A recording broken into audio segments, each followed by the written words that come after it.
Hi, my name is Manikanda Shira, and in this video we will be looking at how to build a new experiment, a pendulum on a cart. Generally, an inverted pendulum on a cart is a very popular system, but in this experiment we will be doing a different case wherein you have a normal pendulum suspended on a cart, and we would like to damp the oscillations caused by external forces or using due to jerks in the cart movement. So, before we go to how to build the system, first let me give you a short demo so that you get a better understanding of the objective of this experiment. So, this is the cart that we have.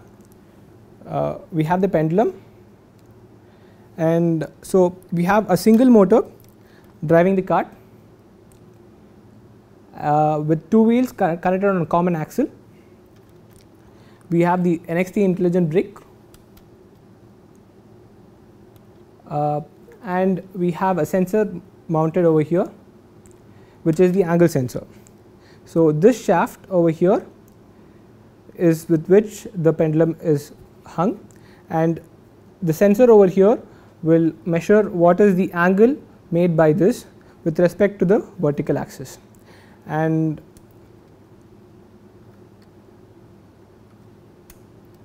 we have placed these structures so that we have a sturdy axle over here and it does not oscillate. An important factor to keep in mind is to make sure that there is no friction for this oscillation. So, suppose if these structures were skewed, then this would damp much faster because of the friction. We would like to simulate it to be as freely oscillating as possible. So, this is our system. The cart can be made in any way that you want. We have a single roller over here. So, overall the board can move in only one axis. So, let me show you what the system does.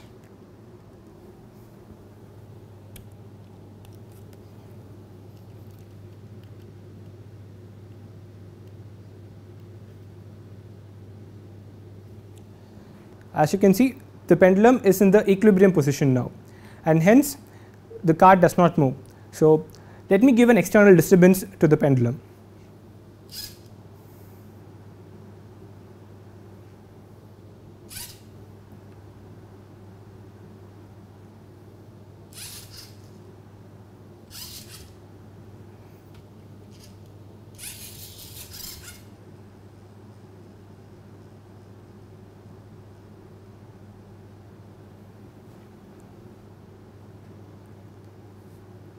As you can see, whenever I applied an external force, the system, that is the cart, moved in such a way so that the pendulum comes back to its equilibrium position as soon as possible.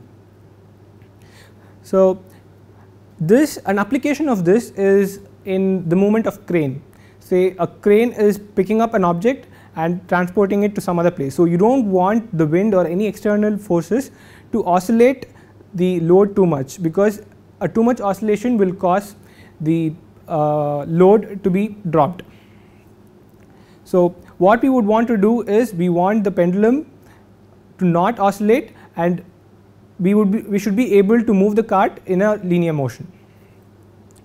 So, this is the objective of our experiment.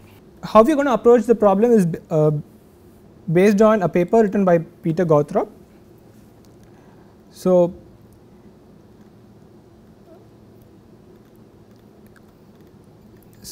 as you can see here, he had performed the same experiment using the older version of Lego, which is the first version called the RCX, and so the components are looking different, but still the concept remains the same. So,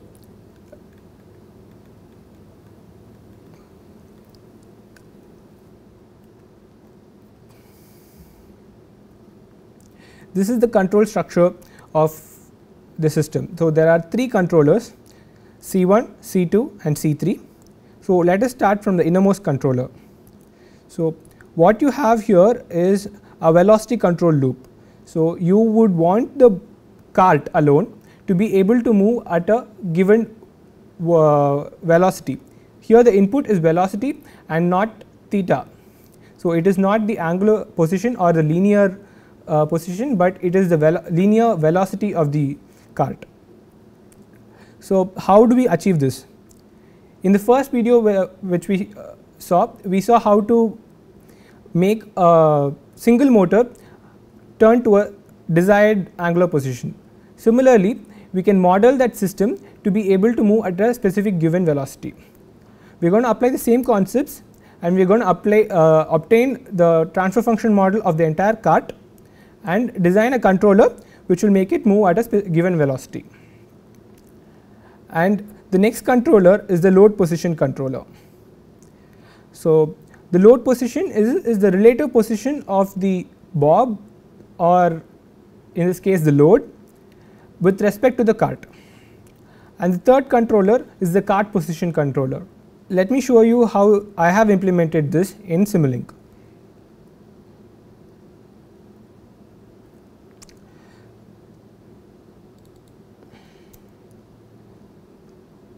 So, this is actually just an extension of what we did in the first video. So, we have the battery, and this is a filter to avoid noise in the battery readings, and we have already seen what this is. This is a linear relation between the battery voltage and the maximum voltage that can be applied to the motor, and this converts the voltage to a duty cycle ratio which is supplied to the motor. And you're familiar with this as well, which is the encoder reading. Since the encoder reading is given in degrees, we convert it to radians, and we multiply it with r, where r is the radius of our wheel, to get the linear translation. So, that gives you your x, and this is again moving average, this is again a filter. So, and we have a derivative over here. So, the current value 1 by z represents a hold of one sample. So, current value minus previous value divided by the sampling time. So, this is your discrete derivative. This gives you your x dot or v. Here, as you can notice, this is written ultrasonic sensor. This is because the angle sensor that we are using is not a standard sensor that is sold by Lego. We are using a high technique angle sensor.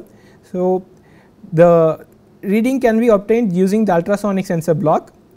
There is a mapping between the ultrasonic reading and the actual angle, which is basically a factor of 2. So, what this does is it takes your current ultrasonic reading, which is in centimeters,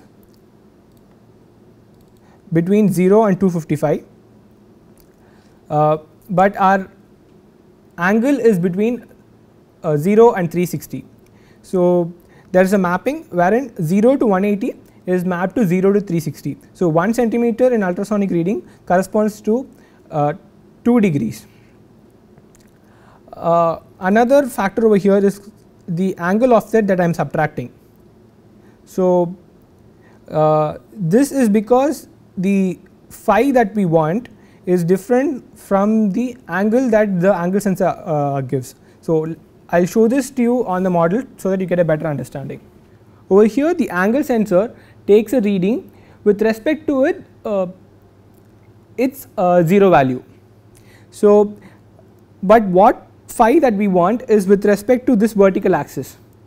So, we want this angle, the angle between this column and the pendulum position. So, to calculate this, we must subtract the value of the angle that is shown at here, and our operating region is for small angles about the equilibrium point, and the angle sensor gives a value between 0 and 360. So, there is a discrete jump from 360 back to 0. So, we would like to avoid that jump. So, we will have to keep this as the 0 value, so that the jump the discrete jump happens in the vertically upright position, and at the bottom it is continuous. So, I have set the position of the axle so that at equilibrium point the value of the angle sensor is 93 degrees. So, the readings that we will get is about 93 degrees. So, we are going to subtract 93 degrees, that is the angle of offset that you saw in the model. So, I have defined all these parameters in a separate file called the pendulum on cart underscore controller. So, we have the sampling time, the radius of the wheel, these are our low pass filter coefficients for that is being used in the moving averages, and this is the angle offset. So, this computes our phi, that is the angle relative to the equilibrium position. So, I have imposed a dead zone over here. A dead zone is basically says that if the value is between -2 and 2, I will consider it as 0. I am saying it is okay if my pendulum oscillates slightly between -2 and 2, as long as the oscillations are not beyond 2, I will not compensate the system. So, once I do that, this is again the mapping from degrees to radians, and that gives you your phi. This is similar to before, you have a discrete derivative that gives you your phi dot, and this is the calculation of your relative position, that is the load position. Here L is the length of the pendulum, which I have declared again in the controller file, and so L sin phi gives you the Z. So, these are our sensor readings x, x dot, phi, phi dot and Z. So, this is our plant, and what we have over here is a velocity controller, and so this is our inner loop. So, what we are implementing over here is, given a velocity as input over here, the cart will attain that velocity. So, you can do this like we did in the first video, get the frequency response of the cart and plot a Bode plot and obtain the transfer function model. I have already done that, and the transfer function that I obtain for velocity to voltage is V of s by, where small b corresponds to the velocity and capital V corresponds to the voltage. So, this is the transfer function that I obtain. So, using this I have designed my controller, and I have obtained I have designed a proportional controller, and the value of the kV is as follows. This is so that my eta equal to 1. So, I am critically damping the system. So, I get this value, and there is another constant called k underscore GV. This is my gain compensation. So, as you can see, there is a k underscore GV over here, and this is the actual proportional controller. This magnifies the error. This is because look at the transfer function model. What we have over here is h of s is equal to 212.4 by s square plus 172.3 times s plus 2826. So, this is the open loop model, and with unit feedback for a given V reference, that is velocity reference, and the output for s is equal to 0, that is the DC gain of this system is, let us calculate the DC gain of this system. So, that would be k underscore V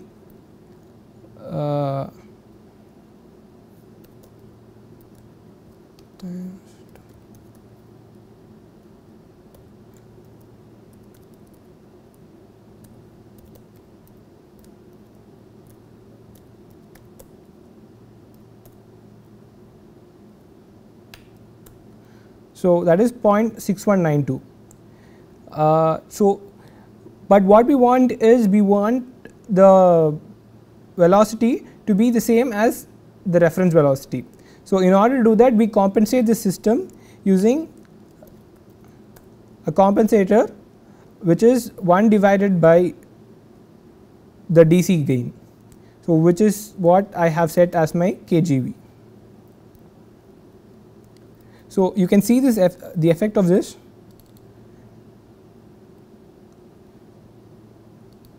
So, this gives our velocity control graph. The red plot is for 0.2 meter per second without gain compensation. The blue is for 0.5 meter per second without gain compensation. As you can see, even though 0.2 meter per second is my required velocity, the red plot is below that, and similarly the blue plot is below 0.5, but the green plot, which is with gain compensation, attains 0.5 meter per second.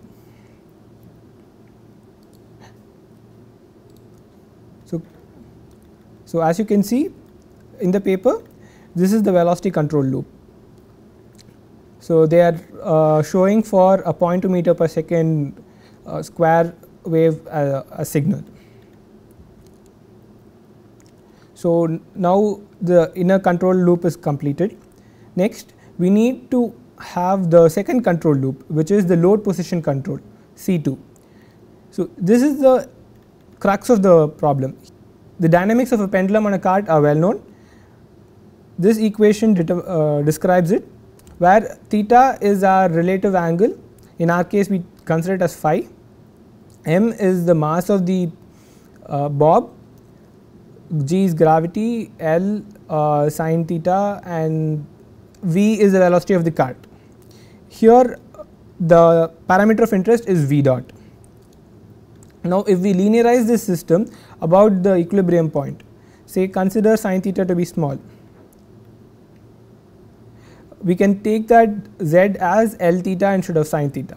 So, we can rewrite the system as z double dot plus g by Lz plus v dot. So, from this we can define the natural frequency as omega n is equal to root g by L, and hence the feedback control can be chosen as v dot is equal to 2 eta omega n z dot. So, integrating this, we get v is equal to 2 eta omega n z.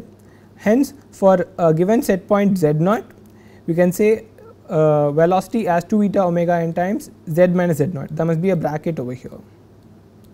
So, this is our C2. So, let me show you in the diagram. So, we have the inner loop and we have the outer the second loop over here, wherein our z naught is going to be 0. This is different from how it has been implemented in the paper. I have considered my z naught to be always 0, that is, at all points I want the bob to be at its equilibrium position, and so z naught minus z, z is the current value times load position controller, which is kz. So, what is kz?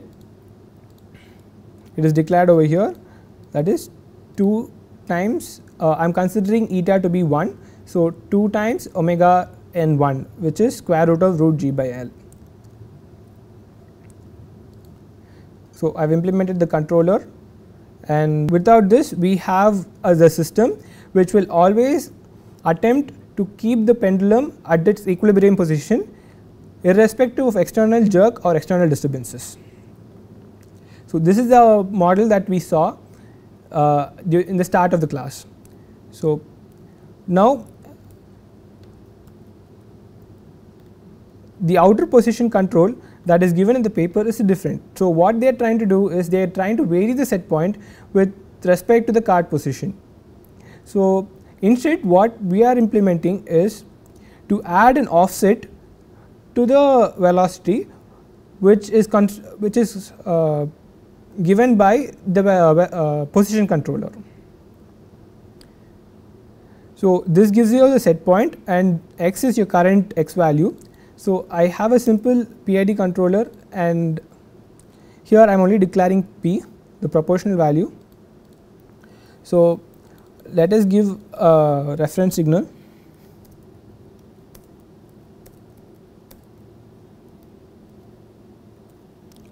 So, what this does is it gives 10 seconds of 1 followed by 10 seconds of 0. So, I want the bot to go from 0 to 1 and back from 1 to 0. So, let me program this into the bot.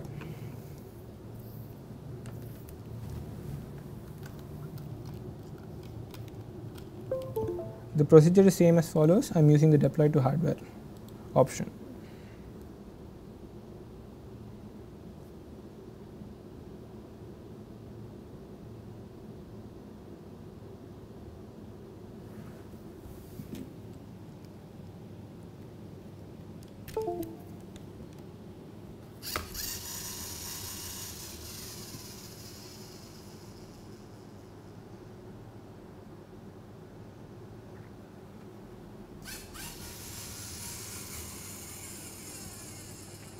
So, as you can see, it is moving from position 0 to position 1 sequentially.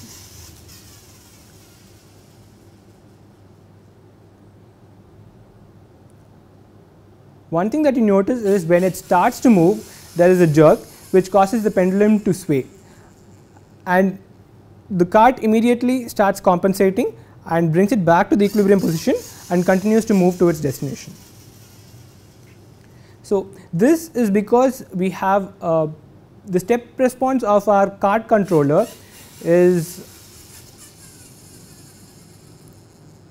gives a large velocity value at the beginning. So, there is a jerk, that is there is a significant V dot which causes the pendulum to sway.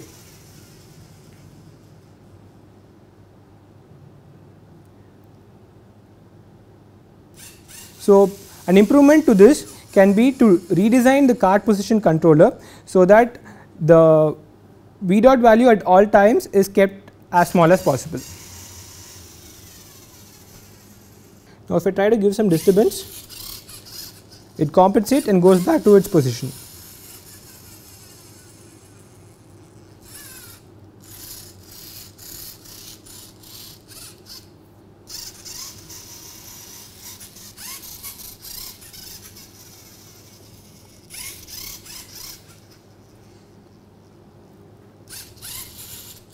So, that gives you an outline of how to go about on building this system.